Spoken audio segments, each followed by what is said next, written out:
ತಂದೆಯಿಂದಾನೇ 17 ವರ್ಷದ ಮಗಳ ಬರ್ಬರ ಹತ್ಯೆ ನಡೆದು ಹೋಗಿದೆ. ತುಮಕೂರಿನಲ್ಲಾಗಿರುವಂತಹ ಘಟನೆ ಇದು. ಮೊದಲು ಬಾವಿಗೆ ತಳ್ಳುವಂತಹ ತಂದೆ ಅದಾದ ನಂತರ ಕಲ್ಲನ್ನ ಎತ್ತಿ ಹಾಕಿ ತನ್ನ ಮಗಳನ್ನ ಕೊಲೆ ಮಾಡಿದ್ದಾನೆ. ಮದುವೆ ವಿಚಾರಕ್ಕೆ ಮಗಳನ್ನ ಪಾಪಿ ತಂದೆ ಕೊಂದಿದ್ದಾನೆ ಅನ್ನುವಂತಹ ಮಾಹಿತಿ ಲಭ್ಯವಾಗ್ತಾ ಇದೆ. ಇಂಥದ್ದೊಂದು ಘಟನೆ ನಡೆದಿರೋದು ತುಮಕೂರು ಜಿಲ್ಲೆ ಶಿರಾ ತಾಲೂಕಿನ ನಿಂಬೆ ಮರದಹಳ್ಳಿ ಗ್ರಾಮದಲ್ಲಿ. ನಾಪತ್ತೆ ದೂರನ್ನ ಬೆನ್ನಹತ್ತಾರೆ ಪೊಲೀಸರು. ಮೊದಲಿಗೆ ಮಿಸ್ಸಿಂಗ್ ಕಂಪ್ಲೇಂಟ್ ದಾಖಲಾಗುತ್ತೆ. ತಂದೆಯೇ ಕೊಡ್ತಾನಂತೆ ಮಿಸ್ಸಿಂಗ್ ಕಂಪ್ಲೇಂಟ್. ಅದಾದ ನಂತರ ಪೊಲೀಸರು ಪರಿಶೀಲನೆಗೆ ಮುಂದಾಗ್ತಾರೆ. ಆಗ ಸತ್ಯ ಹೊರಗಡೆ ಬರುತ್ತೆ. ತಂದೆಯನ್ನ ಪೊಲೀಸ್ ಭಾಷೆಯಲ್ಲೇ ವಿಚಾರಣೆ ಮಾಡಿದಾಗ ಹೌದು ನಾನೇ ನನ್ನ ಕೈಯಾರೆ ಮಗಳನ್ನ ಕೊಲೆ ಮಾಡಿದೆ ಅಂತ ಹೇಳಿ ಆ ಕೊಲೆಯ ಸತ್ಯವನ್ನ ತಂದೆ ತಿಮ್ಮರಾಯಪ್ಪ ಬಿಚ್ಚಿಟ್ಟಿದ್ದಾನೆ. ತುಮಕೂರಿನ ಶಿರಾ ತಾಲೂಕಿನ ನಿಂಬೆ ಮರದಹಳ್ಳಿ ಗ್ರಾಮದಲ್ಲಿ ನಡೆದಿರುವಂತಹ ಆಘಾತಕಾರಿ ಘಟನೆ ಇದು. ಕೊಲೆಯಾದಂತಹ ತನ್ನ ತಂದೆ ಕೈನಿಂದಾನೇ ಕೊಲೆಯಾದಂತಹ ಆ 17 ವರ್ಷದ ಮಗಳ ಫೋಟೋನ ಗಮನಿಸ್ತಾ ಇದ್ದೀರಿ. ಇನ್ನು ಶಾಲೆಗೆ ಹೋಗ್ತಾ ಇದ್ದ ಹುಡುಗಿ, ಕಾಲೇಜಿಗೆ ಹೋಗ್ತಾ ಇದ್ದ ಹುಡುಗಿ, ಅಂತಹ ಹುಡುಗಿಯನ್ನ ತಂದೆಯೇ ಮರ್ಡರ್ ಮಾಡಿಬಿಟ್ಟಿದ್ದಾನೆ. ಮೇಘನ ಎಂಬ ಹುಡುಗಿ ಮಿಸ್ ಆಗೈತೆ. ಹುಡುಗಿನ ಎಲ್ಲಿದ್ರೂ ಪತ್ತೆ ಮಾಡ್ಕೊಳ್ಬೇಕು. ನಮಗೆ ಪೊಲೀಸ್ ಕಂಪ್ಲೇಂಟ್ ಆಗೈತೆ. ಅವರು ಹುಡುಕ್ತಾ ಇದ್ದಾರೆ. ಅದ್ರ ಜೊತೆ ಹಿಡಿದಾರು ಹುಡುಕೊಡ್ಬೇಕು ಅಂತ ಕೇಳ್ಕೊತಾ ಇದ್ದೀನಿ. ಇಷ್ಟು ನನ್ನ ಕಾಣೆಗೆ ಎಷ್ಟು ದಿನ ಆಗಿದೆ? ತಿಂಗಳಾಗೈತೆ. ಕಂಪ್ಲೇಂಟ್ ಎಲ್ಲ ಆಗೈತಾ? ಯಾವ ಸ್ಟೇಷನಿಗೆ ಕೊಟ್ಟಿದ್ದೀರಾ? ಕಳಂಬೆಲ್ಲ ಸ್ಟೇಷನಿಗೆ ಕೊಟ್ಟಿದ್ದೀರಾ? ಪೊಲೀಸ್ನವ್ರು ಏನು ಹೇಳಿರು? ಅವರು ಹುಡುಕ್ತಾ ಇದ್ದಾರೆ.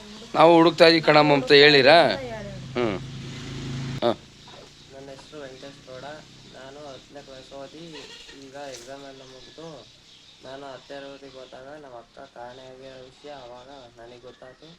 ಹಾಗಾಗಿ ಪೊಲೀಸ್ ಸ್ಟೇಷನಿಗೆ ಕಂಪ್ಲೇಂಟ್ ಕೊಟ್ಟಿರೋದು ಅವಾಗ ಗೊತ್ತಾಗಿದ್ದರಿಂದ ನಮ್ಮ ಅಕ್ಕನ್ನ ಎಲ್ಲಿದ್ರು ಪೊಲೀಸರು ಹುಡುಕ್ತಾ ಇದ್ದಾರೆ.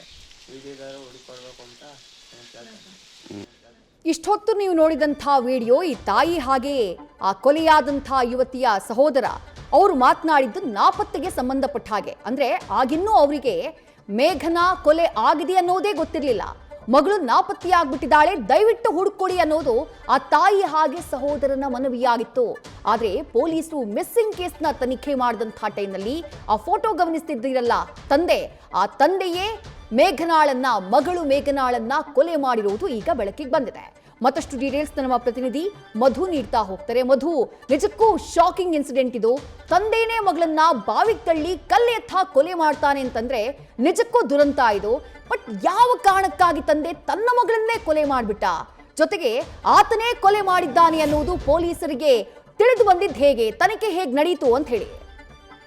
ಎಸ್ ವಿದ್ಯಾ, ನಿಜಕ್ಕೂ ಕೂಡ ಇದೊಂದು ದುರಂತ ಘಟನೆ ಅಂತಾನೆ ಹೇಳ್ಬೋದು. ಯಾಕೆಂತಂದ್ರೆ ಎತ್ತ ಮಗಳನ್ನ ತಂದೆನೇ ಕೊಲೆ ಮಾಡುವಂಥದ್ದು ನಿಜವಾಗ್ಲೂ ದುರಂತ. ಈ ಒಂದು ಪ್ರಕರಣ ಕಳೆದ ಏಪ್ರಿಲ್ 16ನೇ ತಾರೀಕು ಮೇಘನ ಮನೆಯಲ್ಲಿದ್ದಂಥವಳು ಮಿಸ್ಸಿಂಗ್ ಆಗಿರ್ತಾಳೆ. ಆಕೆ ಕಾಲೇಜ್ ಹೋಗೋದನ್ನ ಕೂಡ ಬಿಟ್ಟು ಮನೆಯಲ್ಲೇ ಇರ್ತಾಳೆ. ತಾಯಿ ಎಂದಿನಂತೆ ಕೂಲಿ ಕೆಲ್ಸಕ್ಕೆ ಹೋಗ್ತಾ ಇರ್ತಾಳೆ.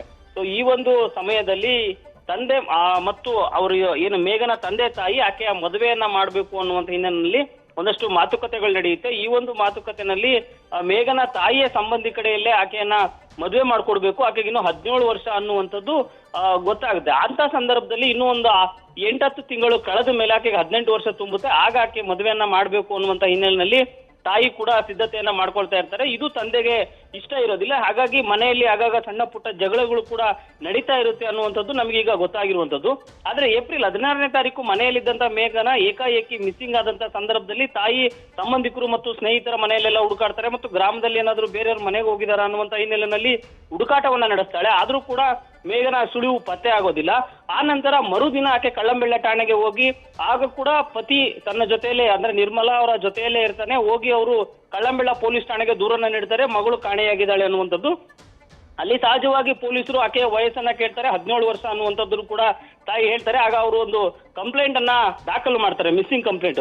ಅದಾದ ಬಳಿಕ ತಂದೆ ಎಂದಿನಂತೆ ಮನೆಯಲ್ಲೇ ಇರ್ತಾರೆ. ಒಂದು 2 ವಾರಗಳ ಬಳಿಕ ತಂದೆ ಕೂಡ ನಾಪತ್ತೆ ಆಗ್ತಾರೆ. ಆಗ ಪೊಲೀಸರಿಗೆ ಒಂದು ಅನುಮಾನ ಉಂಟಾಗುತ್ತೆ. ಯಾಕೆ ಅಂತಂದ್ರೆ ಇದ್ದಕ್ಕಿದ್ದಂತೆ ನಿರ್ಮಲಾ ಅಂದ್ರೆ ಮೇಘನ ಅವರ ತಂದೆ ಯಾಕೆ ಕಾಣೆಯಾದ ಅನ್ನುವಂತ ಹಿನ್ನೆಲೆಯಲ್ಲಿ ಮೇಘನ ಅವರ ತಾಯಿ ನಿರ್ಮಲಾ ಅವರನ್ನ ವಿಚಾರಣೆ ಮಾಡ್ತಾರೆ. ಆಗ ಅಂದ್ರೆ ತಿಮ್ಮರಾಯಪ್ಪ ಏನು ಮೇಘನ ತಂದೆ ಇದ್ರೆ ಅವರು ಕೂಡ ಮಿಸ್ಸಿಂಗ್ ಆಗಿರುವಂತ ವಿಚಾರ ಬೆಳಕಿಗೆ ಬರುತ್ತೆ.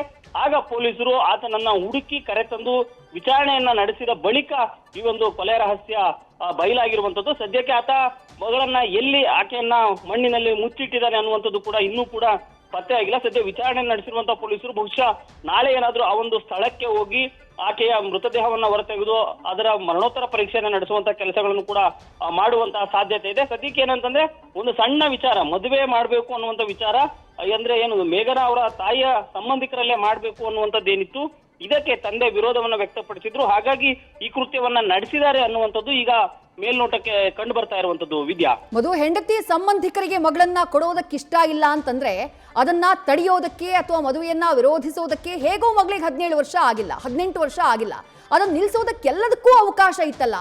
ಅದೆಲ್ಲವನ್ನ ಬಿಟ್ಟು ತಾನು ಜನ್ಮ ಕೊಟ್ಟಂತ ಮಗಳು, ಆ ಮಗಳನ್ನ ಸಾಯಿಸುವಂತ ಮಟ್ಟಿಗೆ ಆ ತಂದೆ ಹೋಗ್ತಾನೆ ಅಂತಂದ್ರೆ ದುರಂತ ಅಲ್ವಾ ಇದು ಅಂತ ಹೇಳಿ ಮಧು. ಖಂಡಿತವಾಗ್ಲೂ ವಿದ್ಯಾ, ಆ ಒಂದು ಹಿನ್ನೆಲೆಯಲ್ಲಿ ಈಗ ಏನು ಮೇಘನಾ ಅವರ ತಂದೆ ತಿಮ್ಮರಾಯಪ್ಪ ಇದ್ದಾರೆ, ಆತನನ್ನ ಕಳ್ಳಂಬೆಳ ಪೊಲೀಸರು ವಶಕ್ಕೆ ಪಡೆದಿದ್ದಾರೆ. ವಶಕ್ಕೆ ಪಡೆದು ಆತನನ್ನ ತೀವ್ರ ವಿಚಾರಣೆಯನ್ನು ನಡೆಸ್ತಾ ಇದ್ದಾರೆ. ಯಾಕಂತಂದ್ರೆ ಒಂದು ಮದುವೆ ವಿಚಾರ ಆಗಿದ್ರೆ ಬೇರೆ ಏನಾದ್ರೂ ಮಾಡಬಹುದಿತ್ತು, ಅಂದ್ರೆ ಆ ಸಂಬಂಧಿಕರಿಗೆ ಕೊಡೋದಕ್ಕೆ ಇಷ್ಟ ಇಲ್ಲ ಅಂತಂದ್ರೆ ಬೇರೆ ಸಂಬಂಧವನ್ನ ನೋಡ್ಬೋದಿತ್ತು.